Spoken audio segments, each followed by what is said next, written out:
Welcome to Reno's World Podcast. I'm your host, Reno Rains, and today we're diving deep beneath the desert sands into one of the wildest, weirdest, and most chilling conspiracies in modern history. That's right, we're talking about the Dulce Base. Hidden beneath Archuleta Mesa in New Mexico, some say it's a top-secret underground facility where aliens and the U.S. government work side by side on experiments that sound straight out of a sci-fi horror film. So buckle up, because this episode is packed with mystery, controversy, and a whole lot of what if. If you love strange stories, secret bases, and government cover-ups, smash that like button, hit follow, and don't forget to drop your theories in the comments below. Let's crack this mystery open. Welcome to Reno's World. The small, unassuming town of Dulce, New Mexico, rests at the foot of Archuleta Mesa, a rugged, windswept formation that casts long shadows over the desert below. It's home to the Jicarilla Apache Nation, a proud and private community that has for decades spoken in hushed tones of something unnatural, something not human, beneath their sacred land. In the late 1970s, Paul Benowitz, an electrical physicist and defense contractor from Albuquerque, began picking up strange electromagnetic signals near Kirtland Air Force Base. The signals, he claimed, were coming from deep underground, and not all of them were in English. Some, he said, were extraterrestrial in origin. As he pursued the signals, his attention turned to Dulce, over 200 miles north. Through a combination of intercepted transmissions, aerial surveillance, and infrared photography, Benowitz became convinced that a massive, multi-level underground base existed beneath Archuleta Mesa, a joint operation between the U.S. government and a race of extraterrestrials engaged in experiments on both humans and animals. He wasn't alone. In 1980, local ranchers in the area reported a disturbing wave of cattle mutilations. Cows were found with precise incisions, completely drained of blood and missing organs, especially tongues, eyes, and reproductive parts. No tracks, no predators. Law enforcement was baffled. What made these cases so chilling were the surgical precision and the lack of blood. Veterinarians who examined the carcasses claimed the procedures couldn't have been done in the field, not without advanced tools. Yet no one ever saw or heard anything. Benowitz's research deepened. He set up surveillance equipment, intercepted further signals, and even filmed what he believed were UFOs flying in and out of the mesa. In his reports to the Air Force and FBI, he insisted the Dulce facility was real and that American citizens were being abducted, experimented on, and returned with no memory, and sometimes with small implants lodged under their skin. Enter Gabe Valdez, a state police officer stationed in Dulce. Gabe was no UFO enthusiast. He was a seasoned, respected lawman. But he, too, became drawn into the mystery when he investigated over 90 cases of cattle mutilation in the region. What disturbed him wasn't just the mutilations, but what he found at the scenes. In one case, he discovered gas masks, tranquilizer darts, and footprints, both human and something else. He began to suspect government involvement. When he spoke publicly, he didn't blame aliens, but said unequivocally, "There's something very strange going on.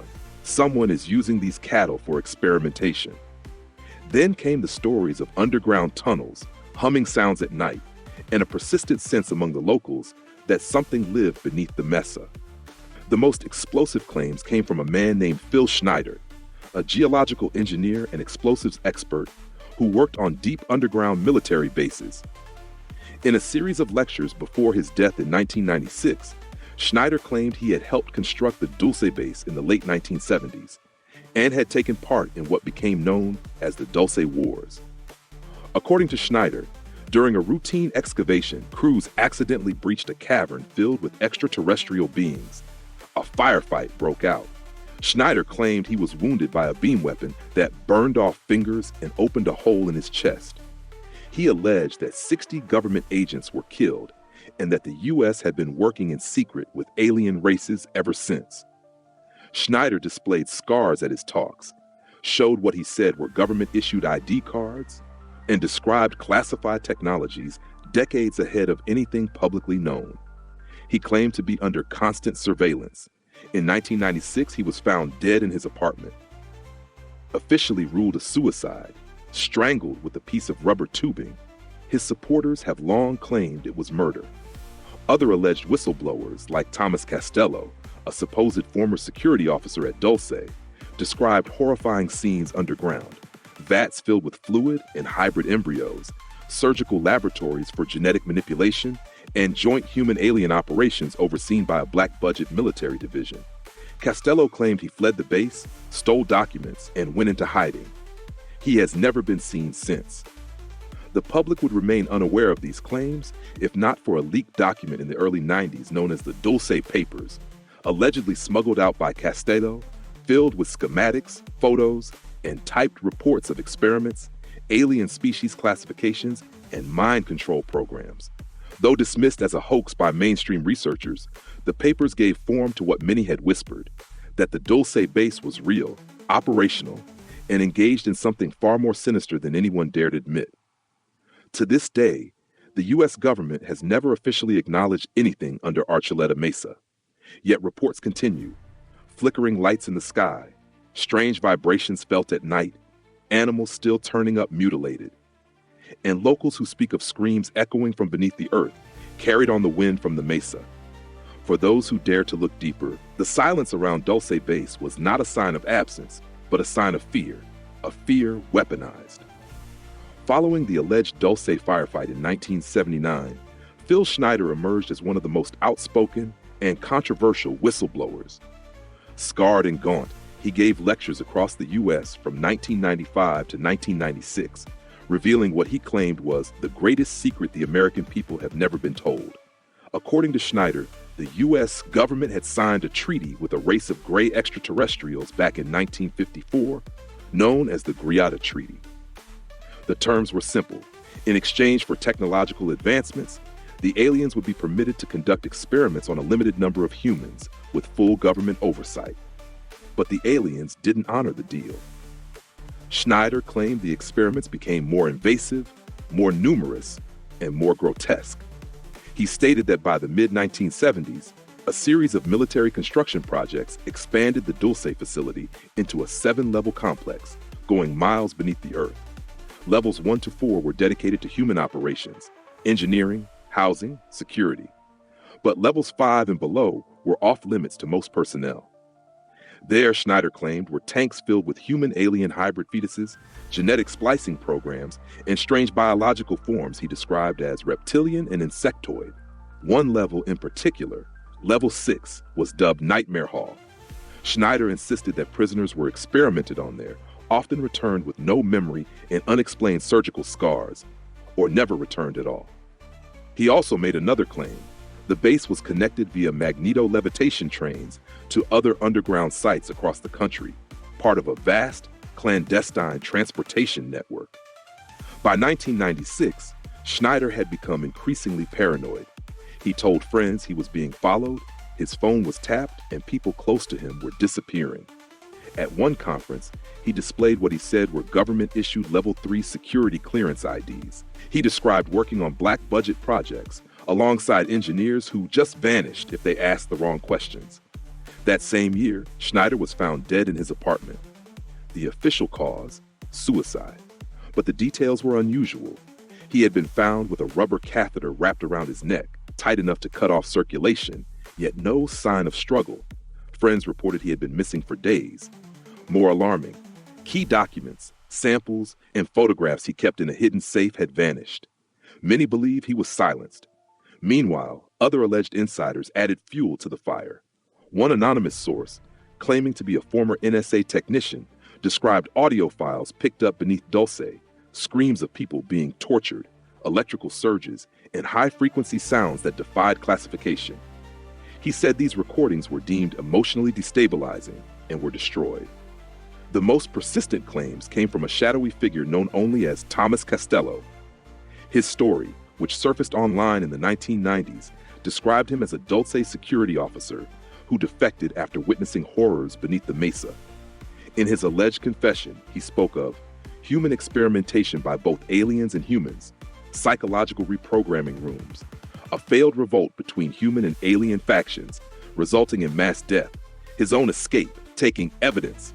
With him, Costello's whereabouts remain unknown.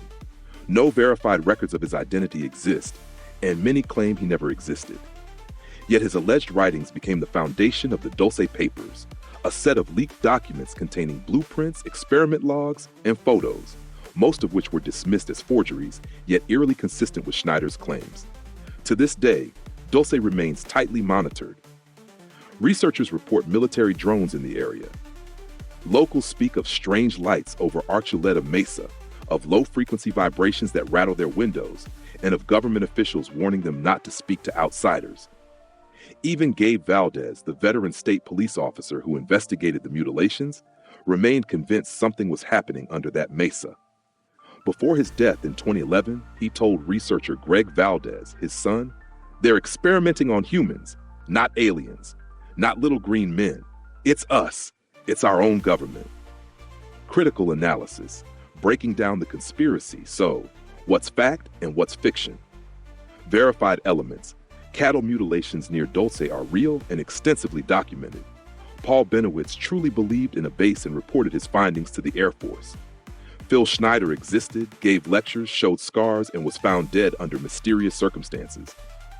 Gabe Valdez publicly investigated mutilations and expressed concern over military involvement. Thus, locals have reported strange lights, sounds, and aerial anomalies for decades. Unverified or debunked, the Greta Treaty has no supporting documentation. Thomas Costello remains unverified and possibly fictional. The Dulce papers contain no proven photos, ID, or documents.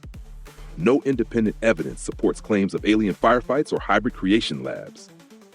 Possibly misinterpreted. Benowitz was reportedly fed false information by government agents to discredit him, raising the possibility that Dulce Base was part of a deliberate misinformation campaign to distract from classified military tech tests. Schneider's death, while suspicious, lacked forensic proof of foul play. The Dulce Base conspiracy draws from real events, credible individuals, and legitimate mysteries, but it's intertwined with speculative claims and unverifiable testimonies. Conclusion: partially true. There is a disturbing history of unexplained animal mutilations, whistleblowers dying under strange circumstances, and government obfuscation. But there's no hard evidence proving an alien-human underground base exists beneath Dulce. The conspiracy may be a hybrid of real black-budget operations and Cold War disinformation, stitched together into the chilling legend we know today.